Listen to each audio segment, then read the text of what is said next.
안녕하세요. 송투케입니다. 오늘은 손바늘과 재봉바늘에 대해서 공부해 볼게요. 원래 계획은 바늘과 노루발의 7가지 사용법에 대해서 강의하려고 했었는데 영상을 만들다 보니까 양이 너무 많은 거예요. 그래서 나누어 찍기로 했습니다. 오늘은 그 첫 번째 시간으로 손바늘과 재봉바늘에 대해서 강의하려고 합니다. 자, 출발해 볼까요? 고고! 고고! 바늘은 손바늘과 재봉바늘로 나누어집니다. 재봉바늘은 가족용, 공업용, 특수용, 즉 오보록 재봉기로 나누어지죠. 바늘의 굵기는 호수로 포기됩니다.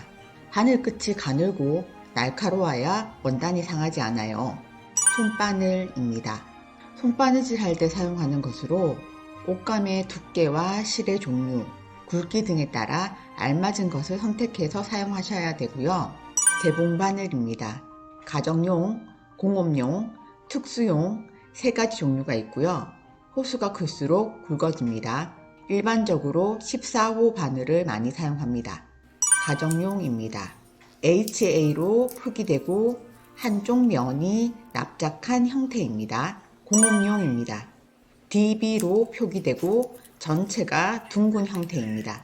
특수용 DC로 표기되고 전체가 둥근 형태인데 공업용 바늘보다 길이가 짧습니다.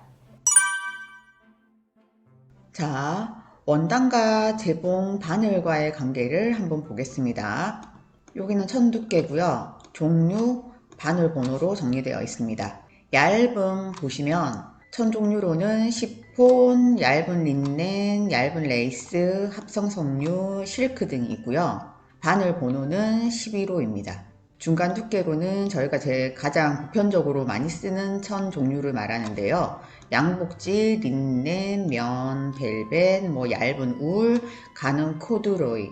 여기서 코드로이는 우리가 일반적으로 고리땡이라고 하는 거죠. 골덴. 바늘 번호는 14호로 일반적으로 많이 쓰는 바늘 호수죠. 두꺼운 천은 데님, 게버딘, 트위드, 코드로이, 템퍼스 천들이 있습니다. 요거는 16호 바늘로 합니다. 오늘은 손바늘과 재봉바늘에 대해서 공부해 보았습니다. 다음 시간에는 바늘이 부러지거나 바늘 끝이 상한 경우에 바늘 교체하는 법에 대해서 공부해 볼게요. 오늘도 수고 많으셨습니다. 쿠키 영상도 시청해주세요. 감사합니다. 안녕. 다음 시간에 만나요. 코류도이. 코류 발음이 안 되네요. 가는 코류도이는 가는 어쨌든 가는 코두로이는 골덴 말하는 겁니다. 골덴.